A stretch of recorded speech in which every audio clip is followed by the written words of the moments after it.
Halo rakan-rakan. Hari ini kita akan bercakap tentang Osho Rajneesh. Kami mempunyai banyak keraguan tentang membuat video mengenai Osho Rajneesh. Anda tahu sebabnya? Semua ahli falsafah yang telah bercakap sebelum ini telah mengemukakan sekumpulan teori falsafah yang terhad. Jadi, ia mudah untuk kami jelaskan. Ia boleh dibentangkan hampir secara sistematik apabila ia dikeluarkan dan dikaji. Tetapi seorang lelaki bernama Osho adalah seseorang yang tidak boleh ditakrifkan. Dia adalah seekor ikan. Saya akan berusaha sebaik mungkin untuk membicarakannya dalam video ini. Tiada kelahiran ataupun kematian di bumi ini. Kata-kata Osho Rajneesh, seorang lelaki yang hebat yang datang ke planet bumi, terukir dalam marmar di memorial di mana abunya disimpan. Dan mereka melihatnya sebagai lelaki yang seperti itu. Siapa yang siapa? Semua pengikut Rajni. Dikatakan bahawa baris-barisan ini diberikan oleh Osho sendiri. Osho adalah zaman pergolakan besar di seluruh dunia. Seorang yang sangat biasa adalah fakta yang tidak dapat dinafikan bahawa seorang yang dilahirkan di kampung telah mencetuskan kegemparan di seluruh dunia. Selama hampir 10 tahun, saya telah diberitahu secara peribadi bahawa Rompo adalah salah satu orang yang memikat saya, salah seorang ahli falsafah terpenting Osho. Di satu pihak Osho, di satu pihak J. Krishnamurti. Ia adalah perkara yang sangat kompleks. Mereka berdua hampir bercakap banyak. Dia adalah orang yang memecahkan tradisi untuk Osho ini. Kata-katanya memecahkan tradisi, semua masa telah dibazirkan. Mereka yang datang untuk mendengar ceramah ini sering kembali dan menilai semula kepercayaan mereka. Ia bukan hanya tentang agama.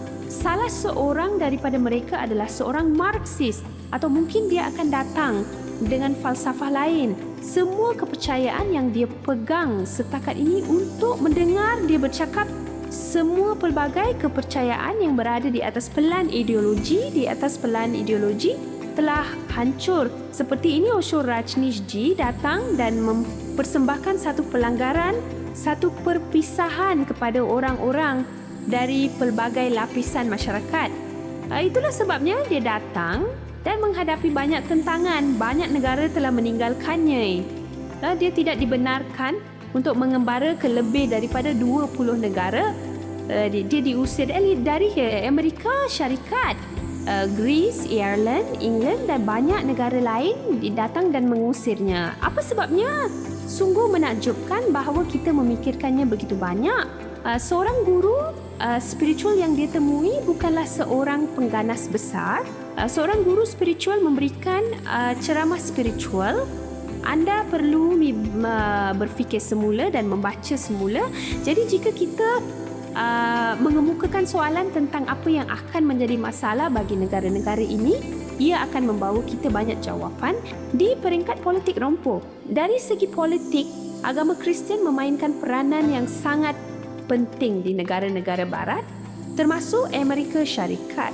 Cara berfikir Rajneesh, cara kerjanya, pelbagai meditasi yang dia ajarkan, semuanya datang dan ramai orang Kristian yang berada di situ. Ia membuatkan mereka meninggalkan sejenis agama tertentu. Kami melihatnya sebagai seseorang yang pergi ke bandar dan menyebabkan rusuhan. Baiklah, terdapat banyak sejarah di sebalik mengapa Rajneesh pergi ke sana dari India. Saya tidak boleh bercakap tentang falsafah saya pada ketika ini. Ini adalah sesuatu yang ramai daripada anda sudah tahu. Sebuah siri web popular di Netflix yang dipanggil Wild Wild Life menampilkan sisi lain Rajneesh di Rajneesh Ashram.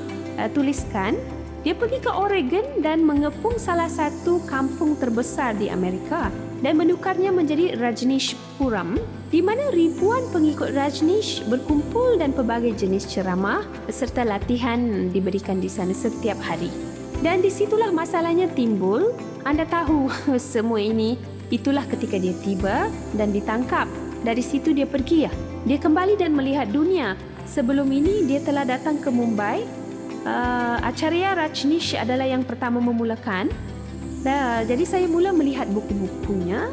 Dari situ dia datang ke Pune. Terdapat sedikit lebih sokongan untuknya. dia menukar namanya kepada Lord Rajneesh. Kemudian dia terpaksa datang dan pergi ke Amerika kerana dia berada di Poina. Dia tidak pernah terfikir untuk pergi ke Amerika. Sheila yang datang sebagai pengurus peribadinya dan mempunyai kemahiran pentadbiran dilantik. Dia seorang gadis yang sangat muda.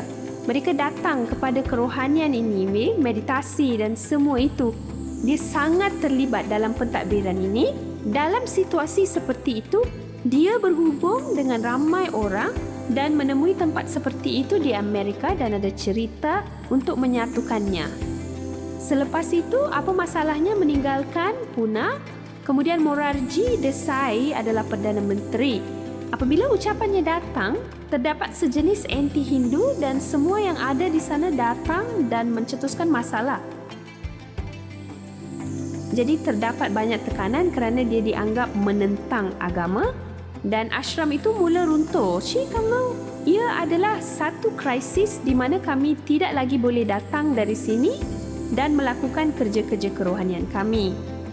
Dia telah mencapai tahap terakhir. Ya, kita akan pergi ke Amerika, tanah kebebasan. Dia pergi dari sini dengan harapan bahawa kita boleh pergi ke sana dan menyampaikan pengumuman kita, khutbah kita, penjelasan kita, ceramah kita. Kebanyakan penganut datang dari negara asing. Mereka menjadi orang suci. Semua pengikutnya memakai jubah merah atau jubah jingga, bersaing untuk malam. Pada waktu petang akan ada filem dengan Rajneesh $1. Jadi kita tahu ini, kebanyakan daripada mereka datang sebagai pengikut dan sedang mencari sesuatu dalam hidup. Apabila dia datang ke Pune, dia datang ke kampung yang sama dan menjadi model yang berbeza. Selepas protes itu, dia mengambil penerbangan ke Oregon. Ramai orang telah datang ke Oregon untuk menderma wang, tak tahu apa itu. Ramai orang datang kepada guru seperti ini dan memberi wang.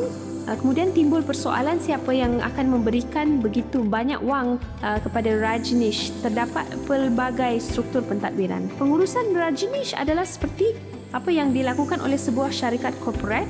Sebuah organisasi telah ditubuhkan untuk menyusun hanya ucapannya. Tidak akan ada penulisan. Jadi salah seorang seperti Bhagwan Rajneesh, Osho Rajneesh, kata Khuswan Singh Ji kita, dia adalah salah seorang pemikir asal India.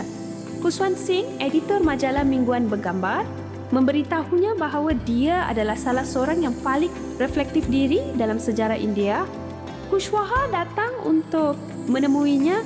Dia akan mendapatkan permit untuk meminta temu duga. Sebaik sahaja saya melihatnya.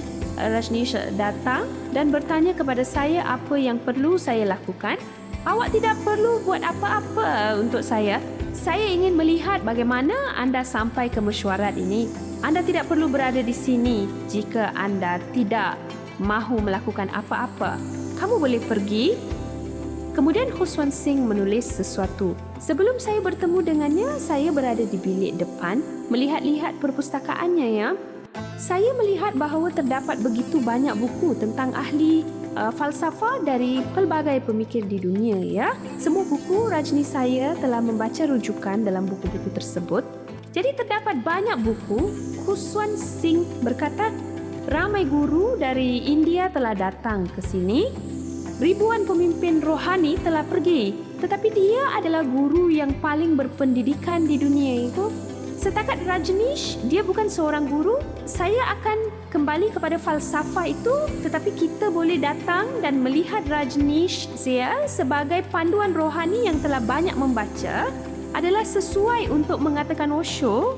Tetapi kita semua telah terbiasa dengan Rajneesh sejak waktu itu. Saya minta maaf kerana sering dipanggil dengan nama itu. Baiklah, kita dapat melihat betapa banyak membaca bukunya telah membantunya dalam perjalanan spiritualnya. Dia dipengaruhi oleh falsafah Barat Nietzsche.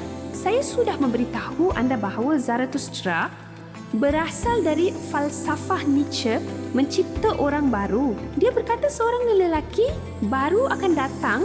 Premis asas Osho Rajneesh adalah bahawa jika seorang lelaki baru ingin muncul di bumi ini, kita mesti mengubah diri kita menjadi lelaki baru itu.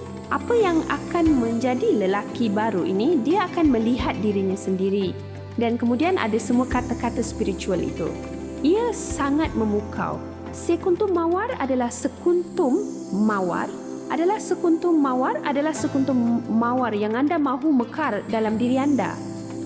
Kerana tiada bijak pandai yang datang dengan cerita kecil yang begitu ringkas dan menceritakan kisah itu dengan senyuman serta menyampaikan falsafah sehingga dia muncul. Tetapi bagi Osho, beliau telah mendalami teks setiap agama dengan sangat mendalam. Beliau boleh menulis Bhagavad Gita untuk setiap teks agama dan melihat makna yang berbeza. Dia juga mampu memetik semua kitab Buddhisme, Alkitab dan Al-Quran adalah sama. Semua jenis teks agama ini, semua teks agama yang penting, teks suci, mereka datang dan mereka pergi ke dalam. Dia mempunyai pengalaman datang dan bekerja sebagai profesor falsafah selama hampir 9 tahun. Pemilik banyak bacaan masuk ke dalamnya dan buat ia lebih kritikal. Biarkan saya beritahu anda satu perkara berdasarkan itu. Kebohongan terbesar di dunia adalah bahawa Tuhan wujud. Ia adalah pembohongan terbesar di dunia. Tuhan adalah yang pertama menyatakan. Semua agama bercakap tentang Tuhan. Mereka semua membawa orang ke arah yang salah. Pernyataan pertama. Fikirkanlah betapa banyak kesakitan dan kemarahan yang mesti ditimbulkan kepada semua orang beragama. Semua agama mempunyai banyak mitos. Mereka fikir mereka mempunyai penyelesaian untuk setiap masalah. Kebohongan besar pertama mereka adalah kebohongan bahawa Tuhan wujud. Perkara seterusnya yang semua agama katakan adalah pencerahan. Tiada pengetahuan dapat dicapai jika semua yang dikatakannya adalah tentang memperoleh pengetahuan. Osho fikir dia perlu masuk ke dalam bilik gelap. Ceritakan lebih lanjut. Jika anda benar-benar ingin mencapai pencerahan, anda perlu melepaskan diri daripada cengkaman agama-agama ini. Anda perlu menyingkirkan semua mitos ini. Satu idea yang sangat revolutionary. Orang-orang yang menolak agama datang ke mesyuarat itu. Sama ada guru-guru agama atau spiritual ini mempersembahkan agama atau Tuhan di syalayak ramai. Mereka datang ke perhimpunan orang ramai untuk mencadangkan pelbagai bentuk ibadah dan meditasi. Dia tidak mengisytiharkan dirinya sebagai seorang guru yang boleh menafikan semua ini. Semua yang pertama. Tetapi kemudian dia mula mendapat ribuan pengikut. Ini adalah sesuatu yang sangat mengejutkan. Saya tertanya-tanya apa sebabnya. Beberapa orang lain telah memberitahu saya, ramai orang datang dari barat. Kebanyakan intelektual di negara kita diilhamkan oleh diri mereka sendiri. Apabila berkaitan dengan kekurangan intelektual ini, satu hentakan datang dan sentiasa memberikan tamparan betapa revolusi yang akan berlaku. Dengan cara itu, pelanggarannya itu datang dan menyebabkan daya tarikan yang besar di negara-negara barat. Terdapat kekosongan rohani pada tahun 80-an, ramai orang datang dan mengikutinya. Sebelum itu, buku-buku bahasa Inggeris semula muncul. Dia bercakap dalam bahasa Hindi dan kemudian dia bercakap dalam bahasa Inggeris. Kata-katanya bukan sekadar lucu, petikan yang berbeza. Petik dari mana sahaja anda berada. Tiada siapa yang tahu teks asalnya. Belum tahu lagi. Saya tidak tahu siapa yang boleh mengesahkannya. Dia berkata begini, inilah yang dikatakan oleh Krishna, inilah yang dikatakan oleh Buddha. Kami tidak akan mengesahkan ini. Itulah yang penting bagi kami. Siapa kata apa? Osho berkata. Satu hadiah yang sangat menarik, pada masa yang sama dia bukan sahaja seorang penafik Tuhan, tetapi dia juga seorang pengkritik yang sangat tajam dalam arena politik. Sebuah papan yang menyatakan anjing dan ahli politik tidak dibenarkan dipasang di pintu masuk ashramnya. Dia adalah orang pertama yang begitu berani. Kritikannya terhadap Gandhi telah ditonton berjuta-juta kali di YouTube. Dia berkata bahawa kesederhanaan Gandhi datang dengan kos. Jika anda menaiki kereta api kelas 3 tempah seluruh kereta api, dia adalah pengkritik tegar Gandhi. Gandhiji adalah seorang masokis yang datang dengan nama kesederhanaan. Seperti itu. Dia berkata dia menyakiti dirinya sendiri. Biarkan Gandhi berpihak dan berkata bahawa pemikiran ekonomi seperti itu tidak akan membantu pembangunan sesebuah negara sama sekali. Di sebelah lain adalah sosialisme. Kritikan sosial Karl Marx terhadap Marxisme. Marxisme adalah bertentangan dengan kapitalisme. India bukanlah ibu negara. Pertama sekali, datanglah ke negara yang bukan di sini dan bawa komunisme ke sini. Pertama, kita perlukan modal, kita perlukan wang. Ini adalah negara yang miskin. Jika ia ingin menjadi makmur, sejenis kapitalisme diperlukan. Dia akan datang dari setiap sudut dan mengkritik. Tiba-tiba, seorang lelaki hebat datang kepada Hitler. Ini adalah faktor risiko. Tetapi dia akan kembali dan mengatakannya suatu hari nanti. Jack tolak untuk melakukannya pada hari lain. Dia akan memberitahu, saya seorang yang sangat berbahaya. Ikut saya. Hidup kamu akan menjadi teruk. Berhati-hati, cuma beranikan diri untuk membelinya. Dia adalah kebenaran. Dia masuk dan bercakap tentang banyak perkara. Terdapat banyak tafsiran baru. Saya melihatnya sebagai wira dalam perjuangan itu. Jadi setiap kali saya pergi, setiap kali saya bercakap, dia muncul dengan ucapannya sendiri dan ia ringkas dan pada masa yang sama dia melakukan perkara yang betul. Pada masa itu tarikan ini datang kepada ramai orang di negara-negara barat dan sangat menarik. Mereka telah sampai sejauh ini dan mereka mempunyai masa yang terkawal, amalan berdasarkan etika yang boleh hidup tanpa kawalan. Inilah cara mereka datang untuk melihat guru-guru. Dia datang dengan kebebasan sepenuhnya. Jadilah sangat bebas. Kamu bukan seorang ahli falsafah. Adakah dia tidak mempunyai falsafah? Saya bukan seorang ahli falsafah. Falsafah telah menanggung beban masa lalu. Itulah falsafah. Falsafah adalah satu latihan intelektual.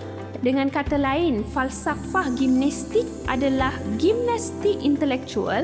Ahli falsafah telah wujud selama ribuan tahun. Seseorang yang menolak falsafah, kemudian dia menolak falsafah itu.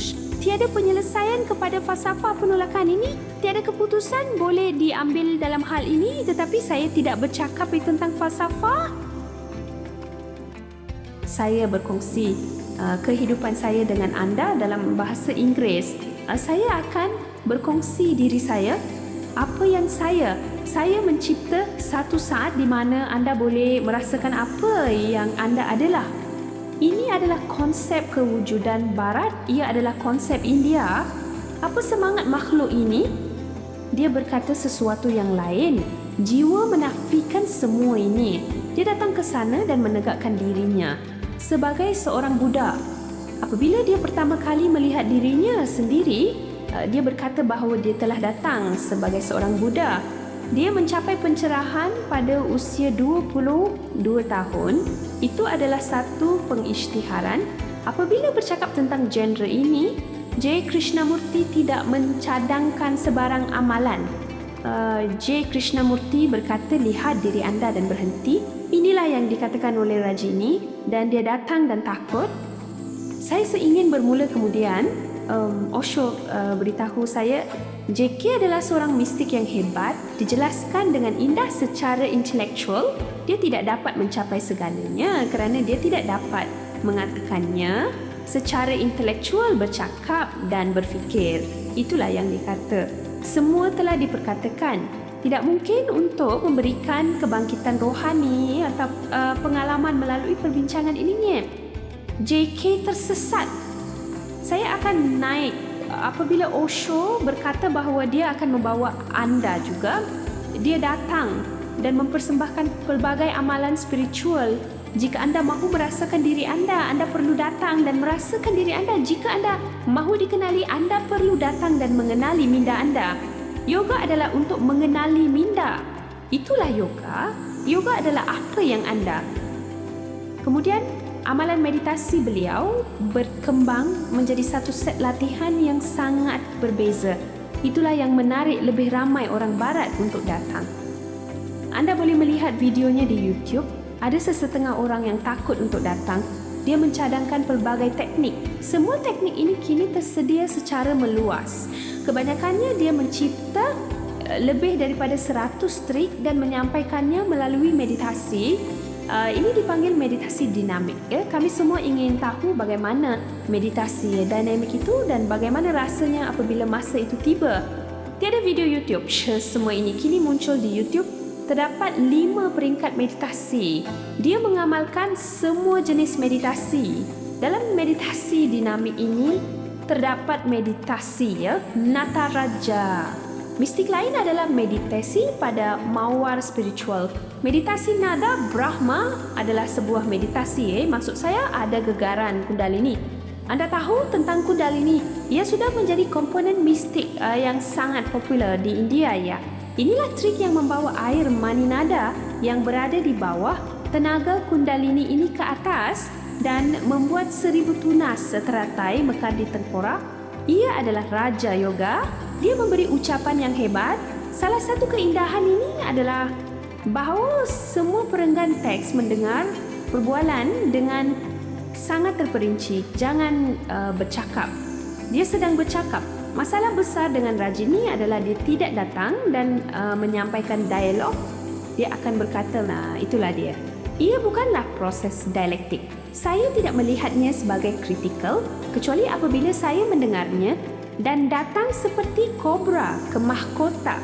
Itulah pelbagai komen beliau. Jadi sebaik sahaja dia datang dengan cara untuk menjadikan kaedah meditasi praktikal di luar konsep ini. Ia mendapat banyak respons. Apabila anda sampai ke peringkat pertama, ini anda akan melihat mereka menari dengan sangat agresif, main untuk berseronok dan kemudian menjerit. Datang sejauh yang anda boleh dan diam. Peringkat kedua adalah mengerikan. Kau tahu itu? Dia turun dan menjerit. Ini adalah bunyi-bunyi bandar kita. Apabila anda memasuki tahap transit, Sami Adi dari Tamil Nadu akan datang. Tetapi sebuah tanda mengatakan semuanya. Tanda itu tidak mengatakan semuanya. Ia akan datang dan bermain. Dia sedang bersiap untuk permainan yang tidak akan diingati. Terdapat ketenangan di sebalik permainan itu. Peringkat ketiga adalah Samadhi Yoga. Izinkan diri anda untuk berada dalam keadaan tenang.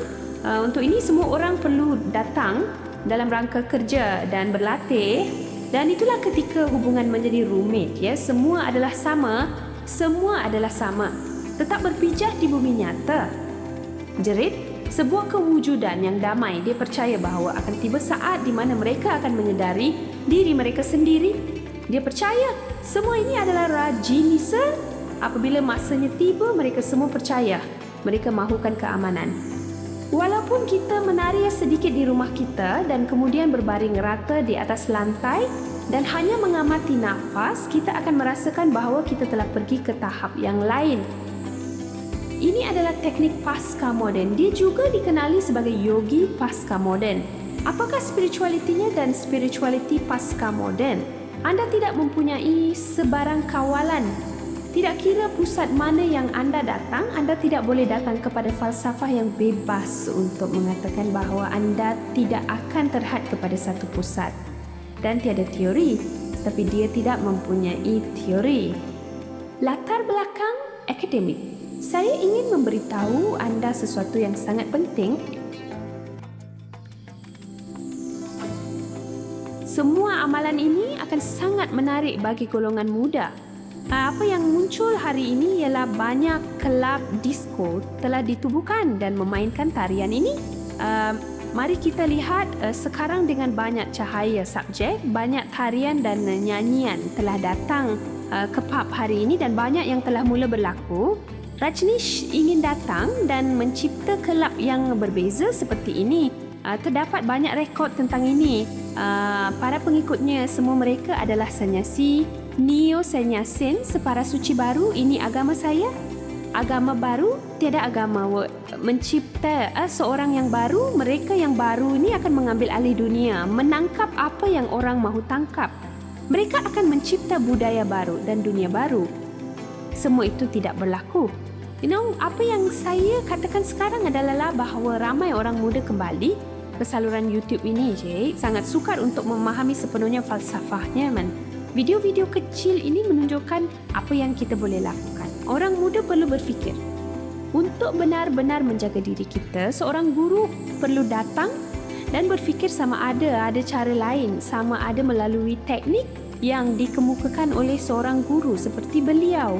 Terdapat banyak masalah dalam masyarakat hari ini dengan teori-teori seperti itu yang merangkumi pelbagai topik. Saya melawat laman web Rajneesh semalam. Isu Afghanistan juga merupakan sebahagian daripada falsafah Rajneesh. Ibu saya memberitahu saya, begitulah keadaannya. Ya, terdapat pusat-pusat kuasa. Apabila melibatkan politik, akan ada masalah. Tidak perlu dikatakan, tetapi semuanya tentang mencuba. Pusat antarabangsa Osho yang terus menjadi penting pada masa kini, merindui untuk datang selepasnya, itu perkara yang berbeza. Kemudian kita mengambil kira bahawa semua kaedah meditasi ini datang dan sangat menarik bagi orang-orang yang berbeza yang datang dari barat. Osho menarik banyak perhatian di seluruh dunia dan menjadi tajuk utama. Ia adalah seks kepada super sedar. Semua orang mahu membeli buku itu dengan segera. Ia adalah seks kepada super sedar. Dia lebih teruja tentang buku ini, tak mengapa menulis buku. Semua orang mula berkata siapa dia. Buku-bukunya telah diterbitkan dalam lebih daripada 700 bahasa. Ia mungkin 200 atau 300. Seorang kawan memberitahu saya, mereka meletakkan semua tajuk yang berbeza di belakangnya dan menjualnya. Apabila bercakap tentang seks, ia sangat sedar. Bagaimana anda boleh menghilangkan seksisme? Itulah sebabnya dia datang ke sini untuk mempelajari pelbagai teknik falsafah Tantra India. Sesetengah orang berkata bahawa Tantrik telah datang ke India dan sedang mencuba mencari cara untuk menyingkirkan amalan seksual ini. Dia melakukan banyak eksperimen rahsia. Ini biasanya adalah buku-buku rahsia, ya. Tiada siapa yang telah menghasilkan buku seperti itu lagi. Bahkan semua label tantra itu akan berkata banyak. Tetapi kita boleh lihat bahawa Rajneesh menyimpan elemen-elemen ini. Tetapi saya tidak tahu dari mana dia mendapatkannya. Dia bercakap tentang teknologi. Tetapi pemahamannya tentang seks berasaskan kepada Sigmund Freud. Semua orang terobsesi dengan perasaan seksual. Semua manusia ditekan secara seksual. Mengapa anda? Sebab utama untuk ini adalah agama mereka. Ia adalah komuniti mereka. Masyarakat tidak bercakap tentang seks. Jangan tanya saya jika ia sama di negara-negara barat.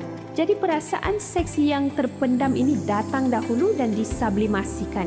Sigmund Freud bahkan menulis mengenainya. Dia menulis di sini sebuah esei tentang peradaban dan ketidakpuasan. Bagaimana untuk menghasilkan transformasi tenaga seksual yang baik untuk masyarakat ini. Osho Rajneesh adalah orang yang membaca semua ini dengan mendalam. Apa yang dia katakan, saya akan membeli kaedah. Jadi semua orang sangat kecewa. Video ini juga tersedia. Saya tidak tahu jika ada ratusan orang yang menari atau melompat. Itu adalah Kundalini Shake. Kita perlu memahami bahawa tenaga seksual datang dan menggoncang melalui itu dan mengubahnya. Ia adalah satu kejutan yang tidak pernah didengar di dunia. Ramai orang berminat dengan itu. Ini satu perkara. Dia tidak memberitahu semua orang untuk melakukannya. Dia akan pergi dan membelinya. Dia nampaknya mempunyai sedikit tenaga mistik. Bukankah itu jelas? Dia berkata dia bukan Tuhan, tiada agama. Tetapi kita perlu memahami bahawa pembinaan ke arah perkara seperti itu adalah keseluruhan tujuannya. Dia akan bertindak. Dia akan membuka tangannya untuk melakukan tindakan itu. Dia akan membuka pintu pengetahuan. Ada mata ketiga di sini. Terdapat mitos bahawa terdapat mata ketiga dalam agama Hindu. Itulah sebabnya dia membuka tangannya. Siapa yang membukanya datang ke sini selepas berlatih seketika. Untuk para murid yang matang, dia akan mengambil masa petang.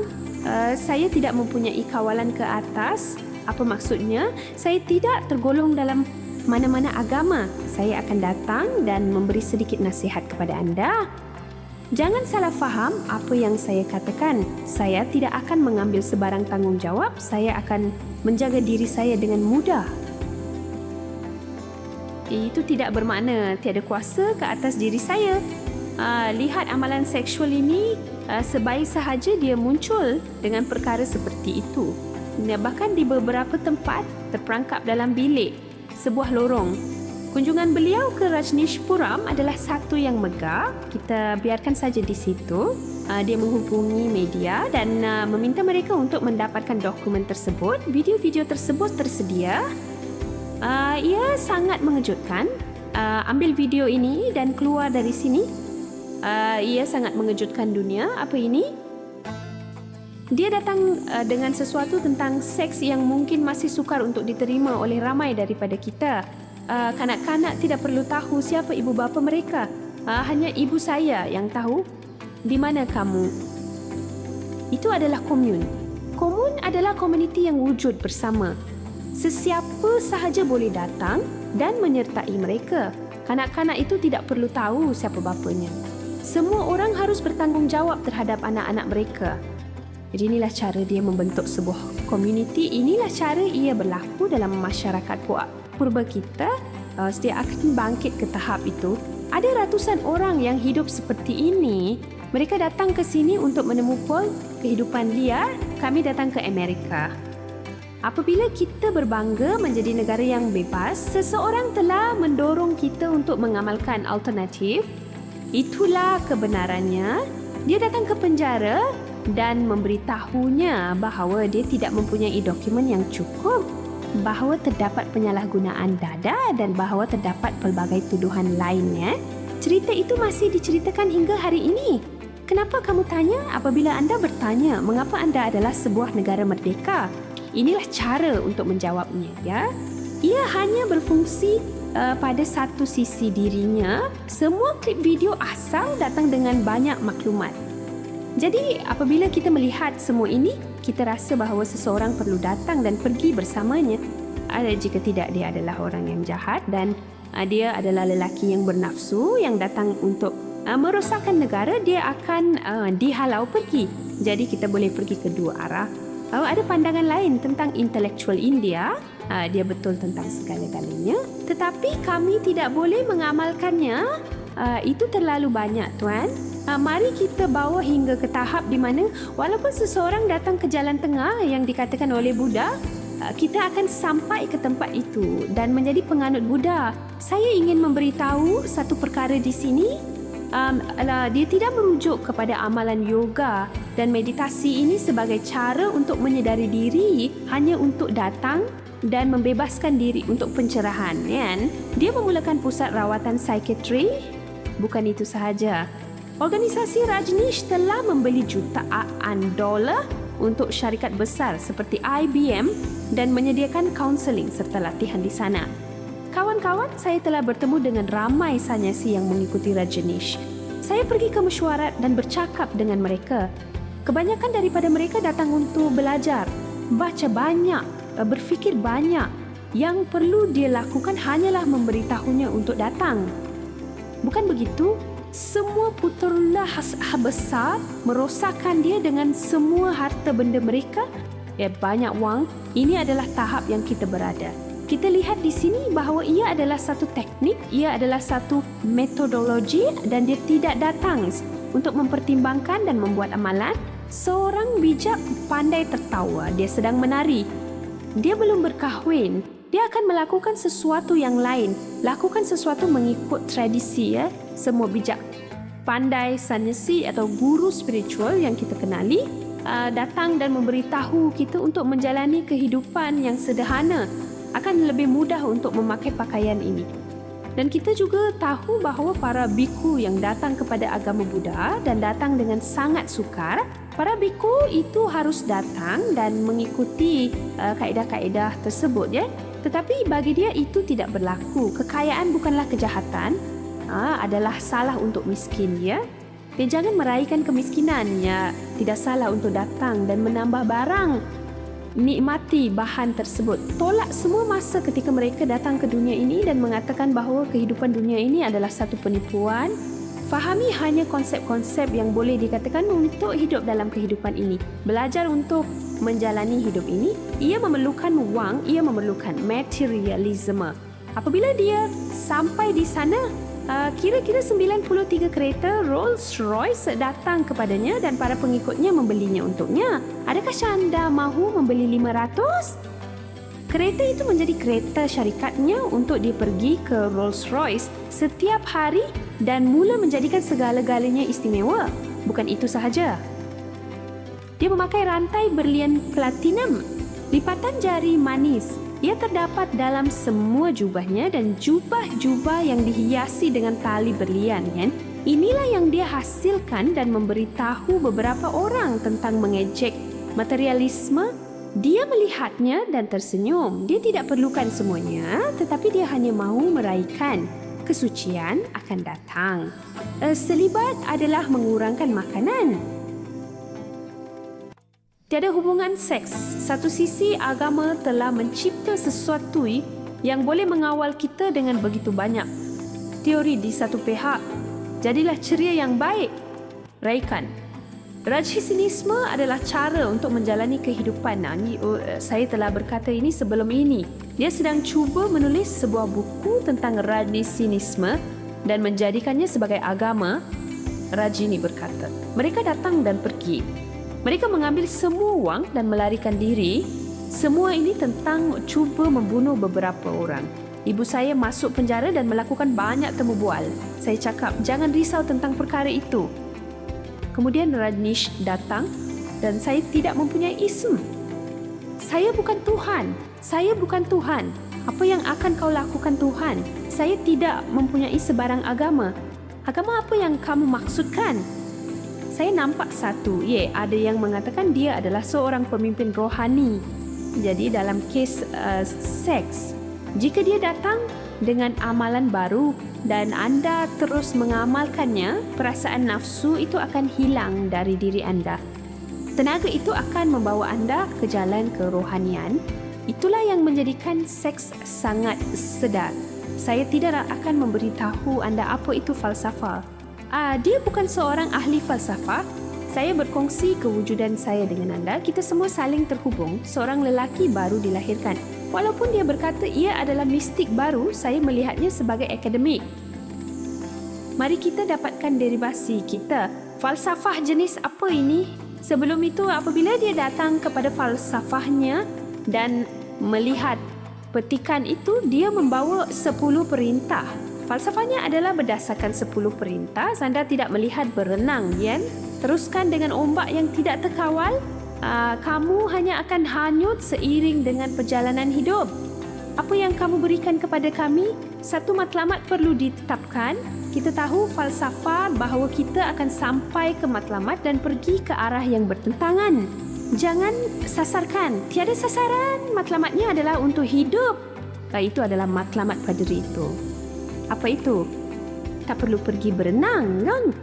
Hidup sangat penting sekarang.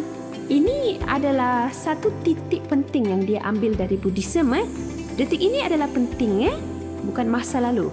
Masa kini adalah penting, bukan masa depan. Kita tidak memikirkan masa depan. Masa lalu tidak membebankan, Tetap berhubung dengan saat ini, Ia adalah situasi di mana tidak banyak impian dan cita-cita. Adalah mustahil untuk hidup pada saat ini tanpa harapan yang besar. Ia adalah keadaan rohani itu sangat mendalam. Dia kata sekarang lebih penting, sebab itulah anda tidak pergi berenang. Ia terapung. Satu lagi perkara adalah jangan sekali-kali patuh kepada arahan sesiapa kecuali ia datang dari dalam diri anda juga. Jangan ikut arahan sesiapa. Jika arahan yang sama datang dari fikiran anda, anda boleh mematuhi. Ia adalah anti-authority. Dia sangat menentang pihak berkuasa. Itulah sebabnya dia dilihat sebagai pemberontak. Cinta adalah doa seterusnya. Jangan berdoa sendirian. Sekarang buatlah cinta. Cinta bukan cinta. Itulah apa itu cinta? Cinta itulah yang boleh kita katakan tentang cinta yang hebat ini. Itulah doa untuknya. dan kemudian hidup dengan sedar, berwaspada. Itu adalah meditasi, bangun tidur adalah meditasi.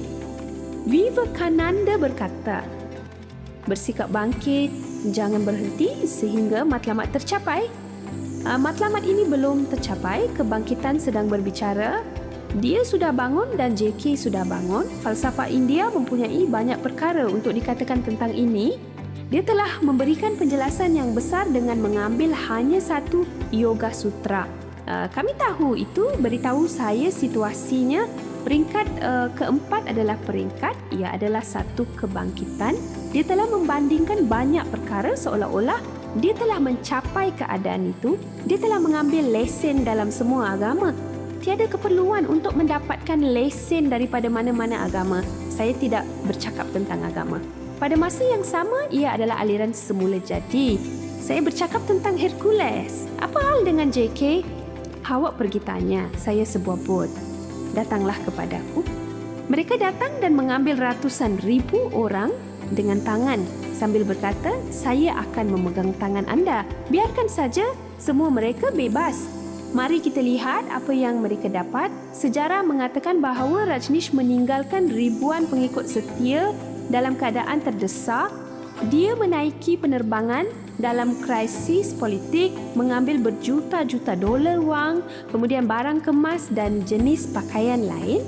Dan apabila dia datang dengan beberapa orang dan cuba melarikan diri, dia dipenjarakan. Terdapat tuduhan lain. Akan mengambil masa yang lama untuk cerita ini diceritakan.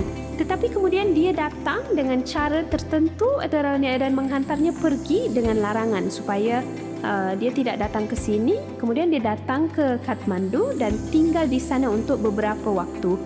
Pergi ke negara-negara lain, tiada yang tetap. Mari kita beri dia masa. Dari situ, dia kembali ke Pune. Datanglah ke Pune dan mulakan semula Osho International Camp. Jadi falsafahnya adalah bahawa segala yang terikat mesti dipecahkan dan menjadi bebas secara semula jadi. Dan kemudian anda mati setiap saat daripadanya. Itu tidak bermakna anda akan mati serta-merta. Ia sangat bersifat metafora. Berikan beberapa contoh metafora. Mati setiap saat, dah seperti kata pepatah, kematian kecil dalam saat itu adalah kematian, kelahirannya, satu kehidupan baru pada kematian. Ambil orang baru, setiap saat anda datang, dia memberitahu anda untuk bersabar. Banyak daripada perintah itu adalah 10 perintah. Jangan berhenti dan periksa. Jangan cari, jadilah pencari. Itu sahaja yang akan kami katakan. Jangan buat begitu. Jangan berhenti dan cari. Apa pendapat anda tentang cara JK menarik perhatian kita dengan pandangan yang dalam dan intens? Ada rekod bahawa dia berkata bahawa guru spiritual seperti itu datang dan menyesatkan orang. Ya, JK tidak banyak mengulas tentang mana-mana ruangan falsafah, tetapi Rajneesh telah datang dan bercakap banyak tentang JK, sangat dihargai. Dia telah dikritik. Ini adalah jenis komen yang kita berikan dan terima apabila kita bercakap tentang kerohanian, tetapi kita tidak bercakap tentang kerohaniannya. Dan itulah yang saya katakan, dia tidak boleh datang dan tinggal di satu tempat, tetapi adalah tanggungjawab para akademik ini untuk melakukannya sebagai seorang akademik. Orang muda juga datang melawat walaupun dia mengatakan bahawa dia bukan seorang ahli falsafah. Dalam falsafah India atau falsafah dunia, seseorang perlu datang dan mentakribkan siapa dia. Kemudian kita akan mengetahui jalan yang benar. Jaya Mohan telah bekerja keras untuk menempatkannya dalam bidang falsafah. Seperti itu, dia memberikan ceramah yang serius. Ya, ia akan lebih mudah dipahami sedikit lebih. Tetapi saya tidak boleh bercakap mengenainya dalam video ini. Saya akan beritahu anda secara ringkas. Anda boleh melakukannya seperti ini. Dia akan datang dan menjadi sejenis sidar atau sidar. Kami tidak faham sedikit pun. Bukankah dia seorang Buddha? Buddha. Akan ada seorang Buddha atau mungkin dia gay kerana dia dilahirkan sebagai gay. Dia adalah seorang Tirthankara atau dia seorang materialis. Charvakara, makan dan minum dengan gembira. Sarvabhauma akan ada kekeliruan di mana dia akan bertanya kepada kami pelbagai soalan. Siddhartha kelihatan seperti kata Siddhar. Siddhars, ia datang dan pergi, Shiva pergi. Tetapi Osho adalah pencipta trend. Dia melalui Buddha dan mengosongkan Buddha. Kerana Buddha datang ke jalan 8 langkah kaki damai ini, ia adalah tindakan yang betul untuk kehidupan yang betul. Disiplin itu adalah penekanan yang sangat kuat. Dia mengambil syarikat itu. Jalan 8 cabang telah ditinggalkan. Itulah yang akan saya katakan dia, Niam Puan, dia mengisytiharkan dirinya seorang guru Zen. Ya, dia D.T. Suzuki adalah salah seorang sarjana Zen terhebat di Jepun. Simak blognya, komentar dan komen di laman webnya. Dia akan pergi. Adakah anda fikir itu adalah satu hela untuk membuat anda Zen datang dan merasakan apa yang kami fikirkan dalam satu saat? Itu belum semuanya. Bagaimanapun, terdapat banyak elemen dalam hal ini. Apa yang dia buat? Ambil Tuan Sen, letak sekejap, datang dan lukis potret. Inilah sebabnya mengapa ia begitu popular. Buku Zen and the Art of Motorcycle Maintenance sangat popular. Kemudian muncul Zen dan Sunny membuat teh. Tetapi buku-buku Osho Rajneesh Ji dengan tajuk Zen yang membawa ramai orang ke Zen. Saya datang dari Chennai ke Madurai dengan kereta api. Satu vokal dari Roots and Wings adalah kira-kira 600 halaman panjangnya. Saya menutup buku itu apabila saya tiba di Madurai. Buku yang tidak terkatakan ia dalam bahasa Inggeris, tetapi ia dalam bahasa Inggeris yang mudah. Buatlah penjelasan yang menakjubkan, tetapi saya tidak tahu jika itu yang anda maksudkan. Tetapi saya telah mula memahami Zen bukanlah segala-galanya baginya. Dia akan menghadapinya selama setahun lagi. Itulah cara dia mencipta seorang lelaki baru. Apabila kita melihatnya, kita dapat merasakannya. Apa yang akan dilakukan oleh Sadas? Beritahu saya pendapat anda tentang cara itu. Mereka bercakap tentang pampasan. Dia berkata perkara-perkara yang boleh dipecahkan. Tetapi mereka sedang dalam perjalanan. Kami akan pergi kepada Tuhan yang spiritual dan menjadi sebuah tanah. Dia menyanyikan lagu itu dan pergi. Tiada siapa di sana untuk membimbing atau menasihati mereka saya. Tetapi dia tidak datang. Dia tidak boleh berkata begitu. Dia menghulurkan tangannya dan mengambil setiap seorang daripada mereka dan masuk ke dalam. Dia mengambil alih hidupnya. Ada sebuah pepatah dalam Alkitab. Dia yang melanggar jiwa tidak akan diampuni. Dia bermain-main dengan jiwanya. Saya tidak mengatakan dia menipu. Dia bertanggungjawab terhadap setiap jiwa. Dia pergi ke belakangnya. Kita tidak boleh ambil kira. Dia dalam akaun kita. Lihat penjelasannya. Para bijak tidak menerangkan segala-galanya. Dia menjelaskan. Mereka semua telah pergi sedikit jauh. Dia tidak boleh terima begitu sahaja. Kita mungkin ada persoalan. Sama ada dia seorang penganut Buddha. Begitu ramai orang datang untuk melihatnya, anda tidak dapat menangkapnya. Buddha tidak datang dan bercakap tentang perenggan super sedar keenam seperti ini. Ia adalah Buddhisme yang datang kepadanya pada peringkat awalnya. Ia adalah kewujudan sementara sekarang, saat ini. Dalam dimensi ini, Buddha telah datang dan pergi dalam dirinya. Dan jika kita menganggap Buddha telah datang dan mengisytiharkan bahawa dia adalah keseluruhan ini atau bahawa dia adalah Buddha baru, kita akan tertipu. Dia sudah melampaui itu. Krishna sedang bercakap tentang falsafah.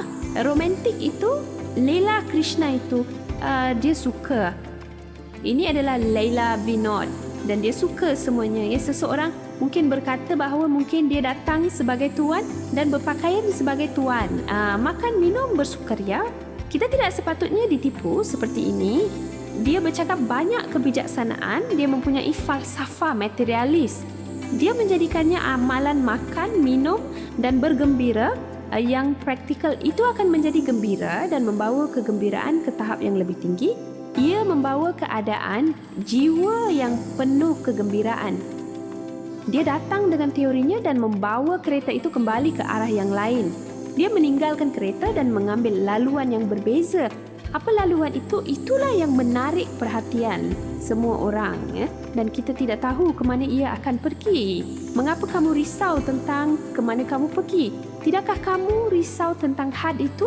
Itu masalah kamu. Anda mempunyai rangka kerja untuk segala-galanya. Pergi saja. Siapa tahu ke mana sungai itu mengalir? Sudah dua kehidupan. Itulah sahaja. Hidup adalah satu jalan. Dan itulah sebabnya dia datang ke bumi. Tiada Buddha, tiada Siddhartha, tiada Saruba. Baiklah, seperti yang telah kami katakan sebelum ini adalah kerohanian. Jika kita pergi ke dalam setiap jahitan seperti ini dan mengeluarkannya, maka hampir semua warna itu akan hilang.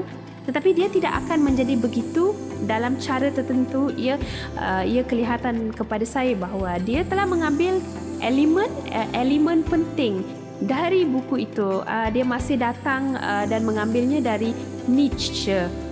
Superman Nietzsche adalah Superman yang mencipta nilai-nilai baru yang biasanya tidak ketagihan kepada apa-apa. Itulah falsafah utamanya. Tetapi dia sampai ke satu titik pentingnya dan menolaknya. Ia bermaksud mempunyai kuasa. Dia tidak mahu kuasa ataupun autoriti. Jangan kejar kuasa. Menoleh untuk melepaskan kuasa. Anda tidak memerlukan keluarga. Keluarga menolak. Anda tidak memerlukan perkahwinan. Dia berkata bahawa cara hidup yang diinstitusikan, yang boleh menjadi sistem sedemikian harus ditolak. Lenin berkata bahawa perkahwinan akan menjadi penjara. Itulah yang dia katakan dengan jelas. Maksudnya, dia mengemukakan banyak perkara yang telah dikatakan oleh golongan progresif ini. Dengan cara ini, dia mengamalkan falsafah eksistensialis Nietzsche. Tetapi dia berkata ia terbuka. Dan anda telah banyak bercakap. Para ahli falsafah berbeza sama ada mereka Sartre dan Jaspers. Saya di sini untuk memberitahu anda bahawa saya bukan seorang eksistensialis. Mereka tidak tahu apa-apa. Mereka semua datang untuk menulis. Saya ada di situ. Saya akan merasakannya. Dia bahkan berkata bahawa saya bukan orang yang datang ke sini. Saya bukan seorang eksistensialis. Jangan bandingkan kami dengan mereka. Dia banyak memetik ahli falsafah. Dia nampaknya semakin mendekati Buddha dan Nietzsche. Semua perkara ini kita boleh lakukan. Tetapi apa yang ingin saya katakan pada akhir video ini adalah bahawa prinsip-prinsip Osho bercakap tentang ketiadaan Tuhan tetapi secara tersirat merujuk kepada Tuhan alternatif. Ia juga cuba membuat anda faham bahawa Tuhan bersama anda jika kita menolak Osho sebagai kamasya. Itu akan menjadi kerugian kita. Dia telah memberikan pecahan yang berbeza dalam semua aspek halus kehidupan. Dia bertanya, kau ada jiwamu di dalam tanganmu? Jadi saya akan katakan bahawa dia adalah seorang ahli falsafah yang mempunyai kuasa tertentu yang boleh dengan mudah menembusi dan menggoncang jiwa semua yang belajar. Falsafahnya tidak boleh diubah. Anda tidak boleh membingkai sebuah teori, tetapi ia adalah proses yang boleh dipersoalkan. Kaedah soalannya adalah zigzag. Inilah soalannya yang memberi kita peluang untuk memilih jalan yang akan menjadikan hidup kita lebih bermakna. Ia adalah jalan yang sangat berbahaya untuk dia ambil. Terdapat pelbagai risiko yang terlibat. Ada orang yang datang dengan panduan dan menghadapi banyak bahaya semasa dia berada di sana. Sekarang, katanya, saya rasa dia sudah mati. Dia telah meninggalkan bumi. Setelah dia pergi, amalan pengajarannya akan berperanan dan apa sahaja yang berlaku kepada meditasi itu, semangat kebenaran akan terjejas. Apa yang perlu kita ambil adalah bagaimana kita datang dan mengkritik serta mengambil setiap aspek kehidupan ini. Kita perlu mengambil kira apa yang sedang berlaku. Itulah sahaja. Meninggalkan itu, kita telah sampai kepada falsafahnya secara keseluruhan dan kini kita sampai kepada tanggungjawab kita dan menjadi dipersoalkan. Terdapat tanggungjawab sosial. Ada bahaya kita mungkin menjadi orang yang boleh mengabaikan tanggungjawab itu sepenuhnya jika kita menerima falsafahnya secara keseluruhan. Kita tidak boleh menjauhkan diri daripada politik dalam masyarakat ini. Terdapat pelbagai corak komunikasi dalam masyarakat ini. Ada kehidupan komuniti, ada banyak perkongsian, ada begitu banyak yang perlu kita datang dan tinggalkan. Apa yang perlu kita lakukan tidak boleh diringkaskan dalam perkataan kita berhutang cinta kepada orang lain. Cintaku adalah cintaku kepada orang lain. Itulah yang dikatakan oleh Buddha. Datanglah kepada Buddha dan lihatlah dengan sangat sistematik keseluruhan perjalanan tentang apa yang kita perlu berikan, kasih sayang yang ditunjukkan kepada sesama manusia. Osho ini yang boleh pergi, datang dan menyimpang dari tempat itu. Kata Zorba datang kepada Kaczynski dari Zorba the Greek dan Zorba menjadi sangat menarik baginya. Akhirnya Zorba the Buddha datang dan mengisytiharkannya demikian. Zorba mengambil nama Buddha. Zorba the Buddha adalah kemudian seorang lelaki baru dengan intelek tajam seperti seorang saintis dan semangat yang luas serta fleksibel seperti seorang penyair. Di satu pihak, kita memerlukan seorang manusia yang lengkap dengan minda yang santai dan ringan, dan di pihak yang lain, kemampuan berfikir yang tajam dan bijak.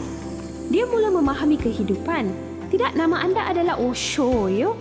Osho akhirnya datang dengan istilah Jepun. Semua baik-baik saja katanya. Itu sahaja yang boleh saya katakan. Saya ingin mengucapkan terima kasih kepada rakan-rakan saya kerana menonton video ini. Ramai orang mungkin telah datang ke sini dan terinspirasi oleh Osho. Ramai mungkin telah terpesona olehnya bertahun-tahun yang lalu dan bereksperimen dengan kehidupannya. Hanya apabila kita melihat mereka, barulah kita memahami apa yang sesuai untuk hidup kita dan apa yang benar-benar diri kita. Saya dicipta sepenuhnya. Ia hanya jiwa, hanya sekadar pemikiran atau kerana pelbagai aktiviti masyarakat ini. Apakah peranan orang lain dalam hidup saya? Apakah sumbangan saya terhadap ini?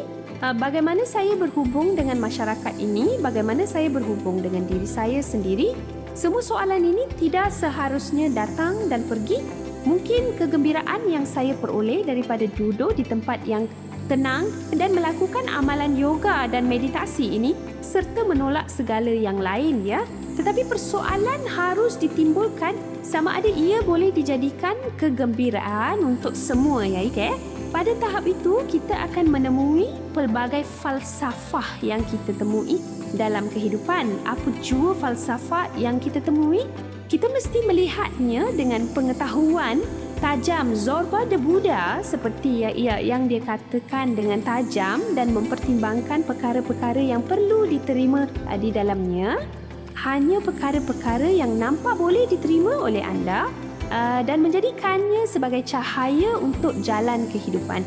Dia akhirnya telah sampai kepada prinsip bahawa kita adalah cahaya. Sudah tentu pemikiran seperti itu akan membantu untuk menjadi bercahaya. Terima kasih. Saya akan jumpa anda di video seterusnya.